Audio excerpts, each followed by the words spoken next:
اللہ من الشیطان الرجیم بسم اللہ الرحمن الرحیم یسألونک عن الشہر الحرام قتال فیہ، آپ سے سوال کرتے ہیں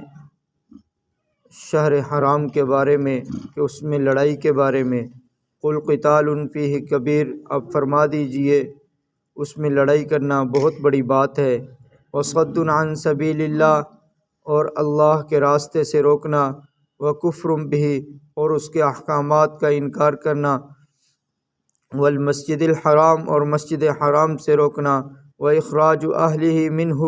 اور اس کے رہنے والوں کو اس سے نکال دینا، اکبر عند اللہ، یہ زیادہ بڑا ہے اللہ کے ہاں، والفتنۃ اکبر من القتل، اور فتنہ انگیزی یہ قتل سے زیادہ بڑا ہے۔ ولا یزالون یقاتلونکم، وہ تمہارے ساتھ لڑتے رہیں گے، حتی یردوکم عن دینکم، یہاں تک کہ وہ لوٹا دیں تمہیں اپنے دین، تمہارے دین سے، پھیر دیں تمہیں تمہارے دین سے، ان استطاعوا، اگر وہ طاقت رکھتے ہیں۔ ومن یرتد منکم عن دینہ، بس جو شخص پھر جائے گا تم میں سے اپنے دین سے، فیمت، اور پھر اس کو موت آ گئی، وہو کافر، اس حال میں کہ وہ کافر ہو، فاولئک حبطت اعمالہم، یہی ہے کہ ان کے اعمال کو ضائع کر دیا جائے گا، فی الدنیا، دنیا میں بھی، والآخرہ، اور آخرت میں بھی، اولئک اصحاب النار هم فیہا خالدون، یہ جہنم والے ہیں اور ہمیشہ اس میں رہیں گے۔ گزشتہ آیت کے اندر اللہ تبارک و تعالیٰ نے قتال کے بارے میں فرمایا، تو آگے جو ہے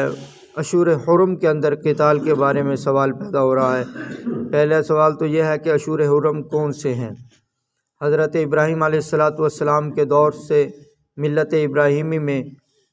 4 مہینے جو تھے وہ اشہر حرم کہلاتے تھے، کہ ان میں لڑائی جھگڑا یہ حرام تھا، جنگ کرنا۔ یہ ذی القعدہ، ذی الحجہ، محرم، اور چوتھا تھا رجب،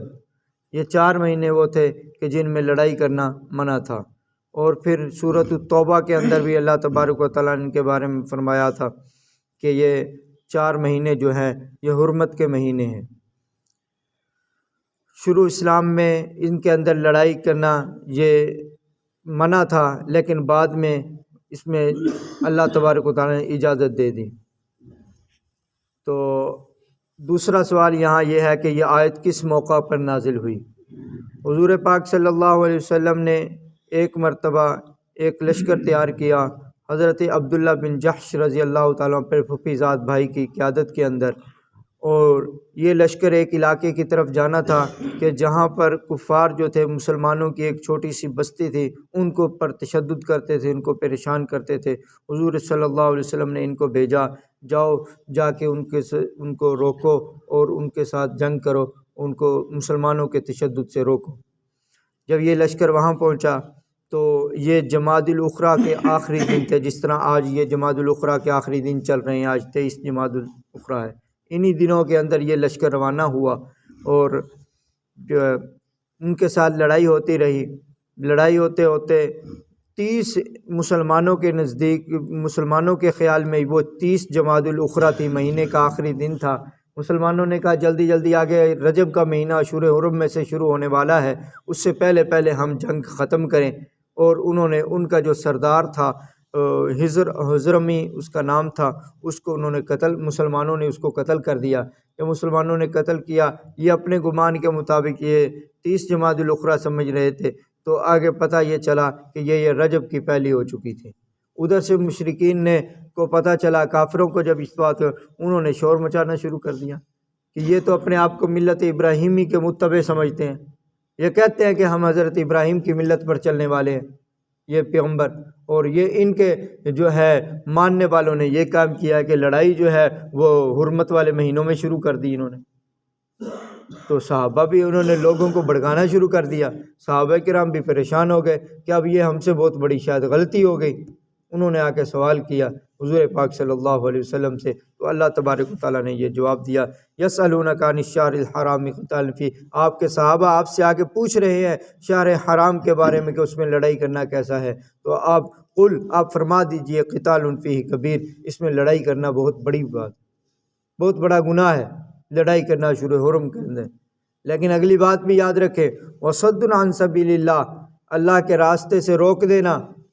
اللہ کے راستے سے روکنا، وکفر بہ، اور اس کے احکامات کو توڑنا، اس کا انکار کرنا، والمسجد الحرام، مسجد حرام سے روکنا، اور اسی طرح وَإِخْرَاجُ عَلِي مِنْ أَكْبَرُ، اور مسجد حرام میں رہنے والوں کو اس سے نکال دینا۔ یہ تو اللہ کے ہاں زیادہ جو بڑا ہے۔ کیا مشرکین و کفار تمہیں آج مسلمانوں کی ایک خطا، یعنی جو ان کے گمان کے مطابق یہ تھا کہ یہ جمادی الاخری کا مہینہ ہے، لیکن وہ جو ہے رجب شروع ہو چکا تھا، تو یہ ان سے ایک خطا ہو گئی، وہ تمہیں اتنی بڑی نظر آ رہی ہے، تم اپنی غلطیوں کو نہیں دیکھ رہے، تم اللہ کے راستے سے روکتے بھی جو ہو وہ اشہر حرم کے اندر ہو، مسجد حرام سے بھی روکتے ہو اشہر حرم کے اندر۔ حدیبیہ کے موقع پر جو ہے وہ رجب کا ہی مہینہ تھا جو تمہیں نے جانے ہی نہیں دیا، تم ادھر سے روکتے ہو، اپنے گناہوں کو نہیں دیکھتے۔ اب تم کتنے بڑے بڑے جو ہے اللہ کے راستے سے روکتے بھی ہو، اور پھر جو ہجرت پر جب مجبور کیا تم لوگوں نے، جو وہ بھی تو اشہر حرم میں کیا ہے نا۔ صحابہ جن کو تم نے جو ہے ادھر سے حرم سے نکالا ہے، تم کیا سمجھتے ہو؟ اپنے تمہیں چیزیں تمہیں نظر نہیں آتی، مسلمانوں کا ایک تنکا بھی تمہیں نظر آتا ہے، اپنی جو آنکھوں کے شتیر بھی نظر نہیں آتے تمہیں۔ کتنے بڑے بڑے گناہ تم کر رہے ہو اشہر حرم کے اندر، اور مسلمانوں سے ایک خطا ہوئی، اور وہ بھی ان کے گمان کے مطابق یہ تھا کہ یہ اشہر حرم ابھی شروع نہیں ہوئے، تو اس میں تم نے اتنا جو ہے چیخو پکار شروع کر دی۔ تو یاد رکھو جو تم گناہ کرتے ہو اکبر عند اللہ، یہ اللہ کے ہاں اس سے بھی بڑے ہیں۔ والفتنۃ اکبر من القتل، فرمایا کہ فتنہ انگیزی جو تم پھیلا رہے ہو پوری دنیا کے اندر، اور مسلمانوں کے خلاف جو تم کر رہے ہو، تو یہ تو اللہ کے ہاں قتل سے بھی زیادہ بڑی بات۔ ولا یزالون، آگے مسلمانوں کو یہ حکم یہ بتایا جا رہا ہے کہ ولا یزالون یقاتلون، یہ خیال نہ کرو تم اپنے اشہر حرم کی فکر کر رہے ہو، یہ یاد رکھو یہ تمہارے ساتھ کافر لڑتے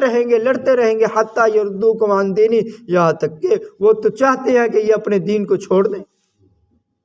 یہ مشرکین کے بارے میں اللہ نے فرمایا، اور یہود کے بارے میں دوسری جگہ کیا فرمایا؟ وَلَن تَرْضَىٰ عَنْكَ الْيَهُودُ وَلَا النَّصَارَىٰ، یہود اور نصارہ ہرگز راضی نہیں ہوں گے، حَتَّىٰ تَتَّبِعَ مِلَّتَهُمْ، یہاں تک کہ تم ان کی اتباع کر لو۔